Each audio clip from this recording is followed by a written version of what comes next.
अस्सलाम वालेकुम everyone, hope आप सब ठीक ठाक होंगे। मैं भी बिल्कुल ठीक हूँ।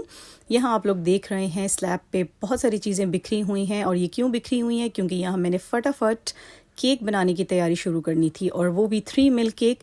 और किसके लिए मैं बना रही थी जी? अपनी सिस्टर के लिए और उनके हस्बैंड के लिए। आज उन्होंने आना था हमारी तरफ और मैं हो गई थी बहुत ज़्यादा लेट, तो झटपट से काम शुरू करते हैं। पहले इसकी रेसिपी शेयर कर देती हूँ, फिर साथ साथ गपशप भी करते हैं। अच्छा, 3 मिल्क केक के लिए मैंने लिए थे रूम टेम्परेचर पे 3 एग्स, और उनको अच्छी तरह मैंने बीट किया तकरीबन 2 मिनट्स, ताकि वो थोड़े से फ्लफ़ी से हो जाएं। तो इस टेक्सचर में हो जाएंगे तो इसमें हम ऐड कर देंगे 1 कप ग्राइंडेड शुगर, जिसे कास्टर शुगर भी कहते हैं। 1 कप ग्राइंडेड शुगर इसमें ऐड करेंगे। अच्छा, मैं थोड़ी थोड़ी करके ऐड कर रही थी और साथ साथ बीट करे जा रही थी। आप इकट्ठा भी ऐड कर सकते हैं, बट उसको बीट करते रहना है, स्टॉप नहीं करना, ताकि जो अंडे हैं और चीनी हैं अच्छी तरह एक दूसरे के साथ मिक्स हो जाएं और थोड़ा और इनमें फ्लफ़ आ जाए। इसके बाद इसमें मैंने ऐड कर दिया था 1/2 कप ऑयल।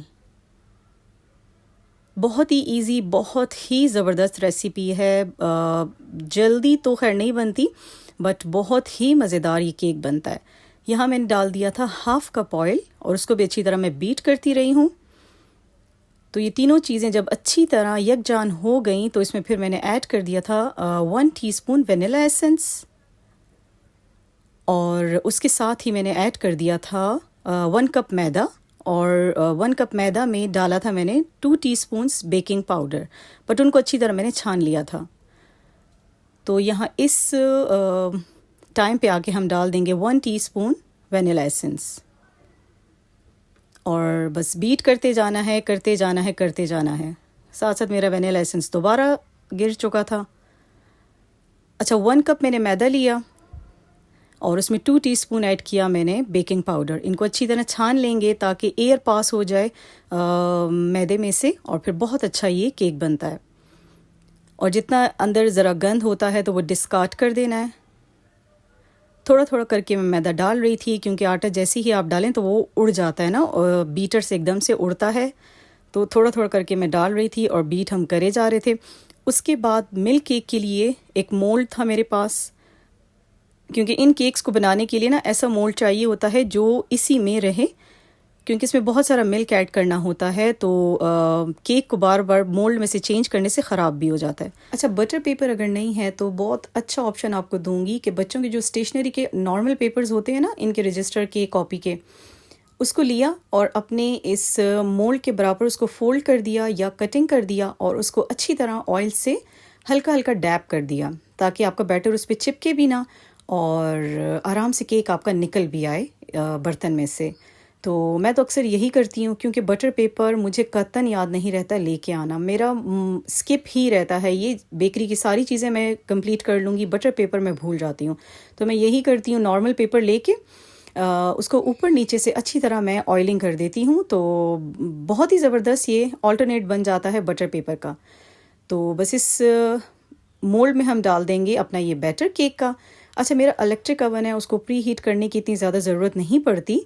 गैस वाले हों तो उनको प्री हीट करना पड़ता है। फिर भी मैं 5 मिनट्स के लिए उसको प्री हीट कर दूंगी, और इस बैटर को अच्छी तरह इस मोल्ड में डाल के थोड़ा सा मोल्ड को डैप करके, ताकि जो एयर हैं, बबल्स हैं, वो निकल जाएं, और ओवन में मैं रख दूंगी।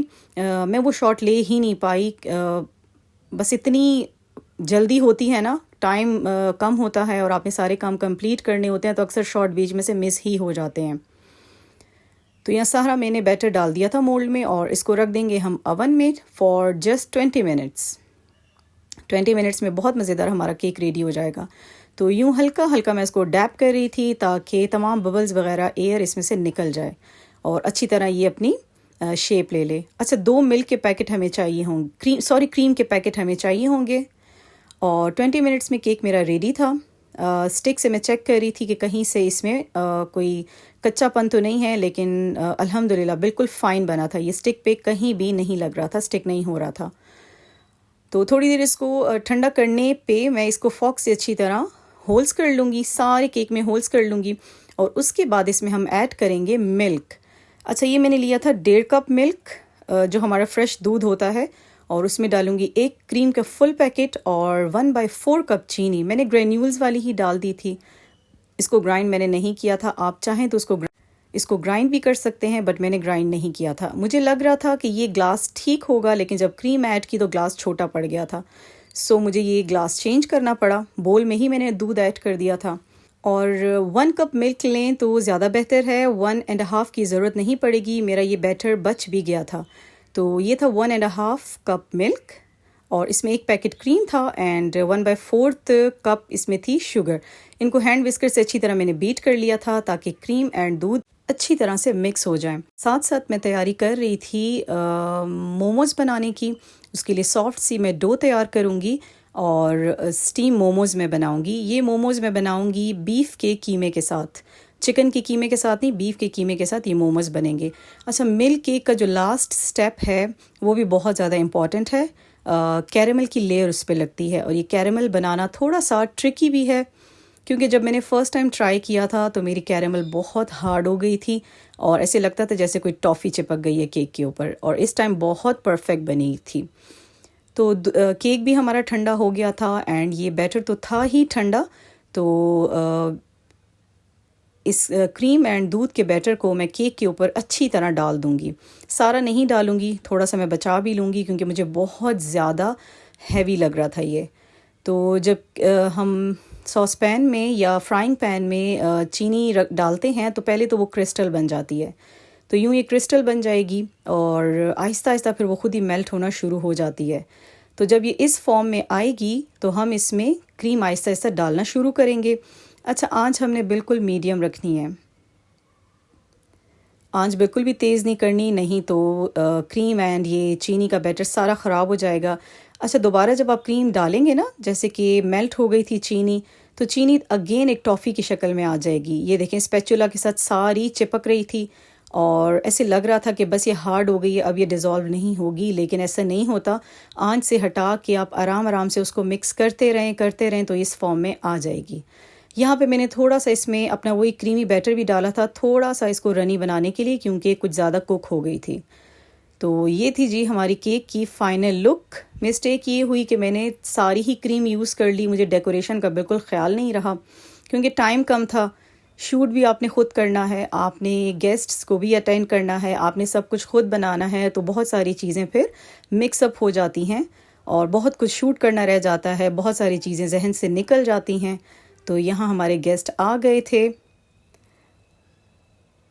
बस अच्छी गपशप हो रही थी और बहुत मज़ा आ रहा था, क्योंकि बहुत अरसे बाद जब आप लोग मिलते हैं तो बहुत मज़ा आता है, बहुत अच्छा टाइम स्पेंड होता है। अच्छा, मेरी पूरी कोशिश होती है कि मेरे गेस्ट जब भी आएँ तो मैं बेकरी आइटम्स ज़्यादा ना यूज़ करूँ, मैं ख़ुद से हर चीज़ बना के उनको खिलाऊँ। तो अप्रिशिएट भी बहुत करते हैं, फिर गेस्ट खुश भी बहुत होते हैं। तो मैं ख़ुद ही हर चीज़ बनाती हूँ। और ये 3 मिल्क केक तो माशाल्लाह माशाल्लाह इतना भी बेस्ट बना था कि मेरे ब्रदर इन लॉ बहुत खुश हुए थे, बहुत उन्होंने अप्रिशिएट किया और बहुत मस्ती मजाक भी कर रहे थे। पहले तो रिव्यूज़ नहीं दे रहे थे, और जब उन्होंने दिया तो बहुत अच्छा रिव्यू दिया। ये मजाक, ये छेड़छाड़ तो बहन भाइयों में चलती रहती है। ब्रदर इन लॉज भी हमारे बिल्कुल भाइयों जैसे हैं और होते हैं। तो बहुत मुश्किल से रिव्यू उनसे ले पाई थी, पहले तो बहुत मस्ती करते रहे। बहुत मजे का एंजॉय कर रहे हैं। Thank you. और मेरी नीज़ जी मुझसे बहुत ज़्यादा अटैच हो गई थी, मेरे हाथ से खाना, मुझे हक करना, मेरे साथ बैठना। muy bien, नहीं, बहुत अच्छा, ज़बरदस्त मानतू। Thank you.